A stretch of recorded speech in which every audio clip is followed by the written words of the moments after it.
નમસ્કાર દોસ્તો, શ્રીજી ક્લાસીસમાં તમારું સ્વાગત છે. જો તમે અમારી ચેનલ પર નવા હોય તો અમારી ચેનલને સબસ્ક્રાઇબ કરો, અમારો વિડીયો ગમે તો એને લાઈક કરો અને તમારા મિત્રો સાથે શેર કરો. આજે આપણે જોશું ધોરણ 7ની અંદર જે સેમ 2ની ઇંગ્લિશની ગ્રામર છે એનું ચેપ્ટર નંબર 2. ચેપ્ટર નંબર 1નો વિડીયો આપણી ચેનલમાં મુકાઈ ગયો છે. હજુ સુધી તમે લોકોએ નથી જોયો તો જોઈ લેજો, અમારી ચેનલને સબસ્ક્રાઇબ કરજો અને અમારી સાથે જોડાઈને રહેજો. હવે આપણે ચેપ્ટર નંબર 2ની એક્સરસાઇઝ જોઈએ. ધ પ્રેઝન્ટ કન્ટિન્યુઅસ ટેન્સ એટલે ચાલુ વર્તમાન કાળ. અહીંયા ઉદાહરણ આપેલા છે. પહેલા આપણે અહીંયા જોઈએ કે પ્રેઝન્ટ કન્ટિન્યુ ટેન્સ એટલે ચાલુ વર્તમાન કાળનો ઉપયોગ ક્યાં થાય છે. તો કે બોલતી વેળાએ જે ક્રિયા ચાલુ છે, ક્રિયા થઈ રહી છે તે દર્શાવવા માટે ચાલુ વર્તમાન કાળનો ઉપયોગ થાય છે. શું કીધું? બોલતી વેળાએ એટલે આપણે બોલતા હોય ત્યારે જે ક્રિયા ચાલુ છે અથવા જે ક્રિયા થઈ રહી છે તે દર્શાવવા માટે ચાલુ વર્તમાન કાળનો ઉપયોગ થાય છે. અહીંયા ઉદાહરણ આપ્યા છે સાદા વર્તમાન કાળ અને ચાલુ વર્તમાન કાળનું. અહીંયા વાક્ય આપ્યું છે પેલું, પાર્થ ડ્રોસ પિક્ચર્સ. પાર્થ ચિત્ર દોરે છે. આપણે જોઈ શકીએ કે પાર્થ છે ત્રીજો પુરુષ એક વચન છે એટલે ક્રિયાપદને એસ પ્રત્યે લાગ્યો. આપણે સાદા વર્તમાન કાળમાં આ નિયમ શીખાતા કે ત્રીજો પુરુષ એક વચન હોય તો ક્રિયાપદને પાછળ એસ પ્રત્યે લગાડવાનો આ નિયમ આપણે શીખાતા. એવી રીતે હવે આપણે આગળ ચાલુ વર્તમાન કાળનું ઉદાહરણ જોઈએ. Parth is drawing pictures. He she it હોય તો આપણે આગળ કોષ્ટક મુજબ જે પ્રથમ સત્રમાં આપણે એમ ઇઝ આરનું ટુ બી વર્તમાન કાળનું કોષ્ટક શીખેલા છે. એમાં જ્યારે હી શી ઈટ ત્રીજો પુરુષ એક વચન હોય તો ઇઝ લાગે. એવી રીતે પાર્થ ઇઝ ડ્રોઈંગ ક્રિયાપદને આઈએનજીનું રૂપ લાગે. Parth is drawing picture. Parth ચિત્રો દોરી રહ્યો છે. હવે બીજું સેન્ટેન્સ જોઈએ આપણે. Richa writes poem. આ સાદા વર્તમાન કાળનું વાક્ય છે. રીચા કવિતાઓ લખે છે. એનું ચાલુ વર્તમાન કાળમાં બનશે Richa is writing poem. Richa કવિતાઓ લખી રહી છે. હવે આપણે અહીંયા જે નિયમ આપ્યા છે એ જોઈએ. જો આ નિયમ આવડશે તો તમારે ક્રિયાપદમાં કયા રૂપ મૂકવા ખાલી જગ્યામાં એ તમને આવડે. તો આપણે પેલો નિયમ જોઈએ. ચાલુ વર્તમાન કાળમાં મુખ્ય ક્રિયાપદને આઈએનજી જોડવામાં આવે છે તે વર્તમાન કૃદંત કહેવાય છે. મુખ્ય ક્રિયાપદ આપ્યું હોય એને આઈએનજી જોડવામાં આવે તેને વર્તમાન કૃદંત કહેવાય. પછી આપણે બીજો નિયમ જોઈએ. ક્રિયાપદને અંતે ઈ હોય તો ઈ કાઢી આઈએનજી મૂકો. અહીંયા આપણે એક્ઝામ્પલ આપ્યું છે કે રાઇટ તો આપણે જોઈ શકીએ ક્રિયાપદનો છેલ્લો અક્ષર ઈ છે તો ઈ કાઢીને શું કર્યું? આઈએનજી મૂક્યું એટલે રાઇટનું થઈ ગયું રાઇટિંગ. પછી છે ટેક એનું થાય ટેકિંગ. હવે આપણે ત્રીજું જોઈએ. ક્રિયાપદને અંતે સ્વર એ ઈ આઈ ઓ યુ એ 5 સ્વર છે. આ સ્વર પ્લસ વ્યંજન હોય તો વ્યંજનને બેવડાવી આઈએનજી મૂકો. ખાસ યાદ રાખજો ક્રિયાપદને અંતે સ્વર હોય પ્લસ વ્યંજન હોય તો વ્યંજનને શું કરવાનું? બેવડાવવાનું અને પછી આઈએનજી મૂકવાનું. બેવડાવવાનું એટલે કે ડબલ વખત લખીને પછી આઈએનજી મૂકવાનું. જેવી રીતે આપણે અહીંયા એનું એક્ઝામ્પલ જોઈએ કે સીટ છે તો સીટમાં છેલ્લો અક્ષર છે ટી એ વ્યંજન છે અને એની આગળ આઈ છે એ સ્વર છે એટલે આપણે છેલ્લા અક્ષરને બેવડાવ્યો અને આઈએનજી મૂક્યું. સીટનું થઈ ગયું સિટિંગ. એવી રીતે સ્વિમ સ્વિમનું થઈ ગયું સ્વિમિંગ. હવે આપણે નિયમ નંબર 4 જોઈએ. પણ જો ક્રિયાપદને અંતે બે સ્વર પ્લસ વ્યંજન હોય તો ફક્ત આઈએનજી મૂકો. જોઈ શકીએ આપણે કે રીડ તો રીડમાં છેલ્લો અક્ષર વ્યંજન છે પણ એની આગળના બે છે એ સ્વર છે તો ખાલી આઈએનજી મૂકવાનું. રીડનું થઈ જાય રીડિંગ અને પેડનું થઈ જાય પેડિંગ. એવી રીતે પાંચમો નિયમ જોઈએ. ક્રિયાપદને અંતે સ્વર પ્લસ ડબલ્યુ કે વાય અથવા તો વ્યંજન પ્લસ વાય હોય તો પણ ફક્ત આઈએનજી મૂકો. મ્યુ તો થઈ ગયું મૂવિંગ પ્લેનું. પ્લેઇંગ, ફ્લાયનું ફ્લાઇંગ, ક્રાયનું ક્રાઇંગ. હવે આપણે જોઈએ પ્રેઝન્ટ કન્ટિન્યુ ટેન્સના પ્રશ્ન અને ઉત્તરો. તો પેલું છે who is eating an apple? તો સફરજન કોણ ખાઈ રહ્યું છે? તો એનો જવાબ આવશે દીપક ઇઝ ઇટિંગ એન એપલ. પછી છે વી આર ઇટિંગ એપલ, સફરજન, અમે સફરજન ખાઈ રહ્યા છે. આપણે જોઈ શકીએ કે એક વચન છે તો એમાં ઈઝ આવે, બહુવચન હોય તો આર લાગે, અને ક્રિયાપદમાં ઈટ છે અને આઈએનજી નું રૂપ લાગ્યું એટલે ઈટ નું થઈ ગયું ઈટિંગ. એવી રીતે આપણે આગળ વોટ વાળું સેન્ટેન્સ જોશું. What is Sanjana watching? Sanjana is watching movie. Sanjana એક ફિલ્મ જોઈ રહી છે. એમાં આપણે બહુવચનમાં વાક્ય બનશે વોટ આર ધે ડુઈંગ? તેઓ શું કરી રહ્યા છે? They are learning English. તેઓ અંગ્રેજી શીખી રહ્યા છે. પછી આપણે જોઈ શકીએ ત્રીજું where are the children playing?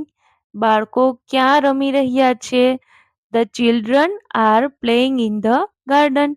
બાળકો બગીચામાં રમી રહ્યા છે. એના પછી છે when is father coming home? પપ્પા ક્યારે ઘરે આવી રહ્યા છે? Father is coming home at 6 o'clock. પપ્પા 6 વાગે ઘરે આવી રહ્યા છે. હવે આપણે એક્સરસાઇઝ પેલી જોઈએ fill in the blanks with a present continue tense from of the word in the given in the brackets.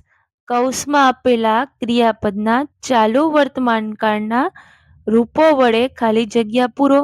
અહીંયા એક્ઝામ્પલ આપ્યું છે Aruna and Asif are talking in the classroom. અહીંયા ટોક છે ક્રિયાપદ, મૂળ રૂપ આપ્યું છે એનું અહીંયા થઈ ગયું ટોકિંગ. અને ઇઝ એમ આર જે સહાયક રૂપ છે એને રૂપ લાગે કે આપણે જોઈ શકીએ કે બહુવચન હોય તો આર લાગે, આઈ હોય તો એની સાથે એમ લાગે, ત્રીજો પુરુષ એક વચન હોય તો ઇઝ લાગે.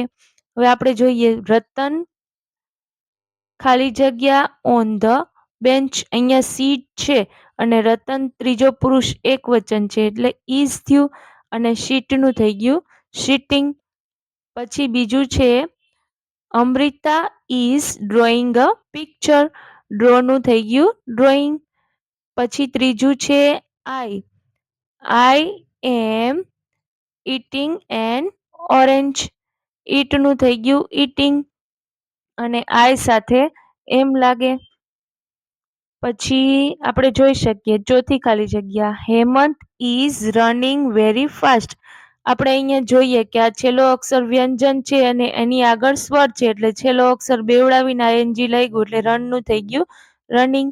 પછી પાંચમું છે ધે આર ડ્રિંકિંગ કોફી. પછી છઠ્ઠી ખાલી જગ્યા છે વી આર રાઇટિંગ લેટર. એમાં છેલ્લા અક્ષરમાંથી ઈ નીકળી ગયો અને આઈએનજી નું રૂપ લાગ્યું એટલે રાઇટનું થઈ ગયું રાઇટિંગ. પછી સાતમી ખાલી જગ્યા છે Nena and Nitin are reading a book. રીડનું થઈ ગયું રીડિંગ.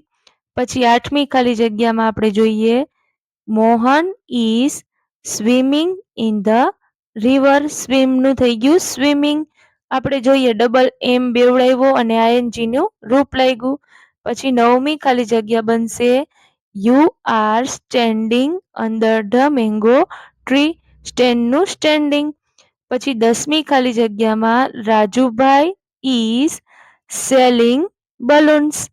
એવી રીતે આપણે 11મી ખાલી જગ્યા જોઈએ તો કે 11મી ખાલી જગ્યામાં the boys are talking loudly. ટોકનું થઈ ગયું ટોકિંગ. પછી 12મી ખાલી જગ્યા બનશે મોહન ઇઝ ફ્લાઇંગ કાઇટ્સ. ફ્લાયનું ફ્લાઇંગ. પછી 13મી ખાલી જગ્યા બનશે Vipul is catching the ball. Catch છે એનું કેચિંગ થઈ જાય.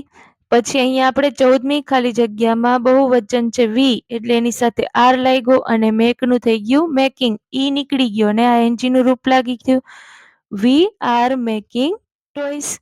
હવે આપણે જોઈએ 15મી ખાલી જગ્યા Sanjay is coming with us કમનું થઈ ગયું કમિન, ઈ નીકળી ગયો ને આઈએનજી નું રૂપ લાગ્યું. એવી રીતે 16મી ખાલી જગ્યામાં આઈ એમ સ્ટડિંગ ઇંગ્લિશ નાઉ, સ્ટડીનું થઈ ગયું સ્ટડિંગ. એવી રીતે આપણે અહીંયા 17મી ખાલી જગ્યા છે the children are shouting in the classroom, શાઉટનું શાઉટિંગ. ચિલ્ડ્રન છે ધ ચિલ્ડ્રન એટલે બહુવચન, ધ ચિલ્ડ્રન મીન્સ કે બાળકો, એટલે અહીંયા બહુવચન છે એટલે અહીંયા આર લાગ્યો. હવે આપણે 18મી ખાલી જગ્યા જોઈએ. they are playing football now. પછી 19મી ખાલી જગ્યામાં the dog is barking now. પછી 20મી ખાલી જગ્યા બનશે we are going to school now. પછી આપણે અહીંયા 21મી ખાલી જગ્યા બનશે Hemant is brushing his teeth now.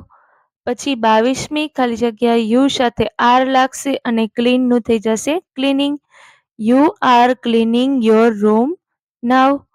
પછી 23મી ખાલી જગ્યામાં we are watching a football match, watch નું થઈ જશે વોચિંગ.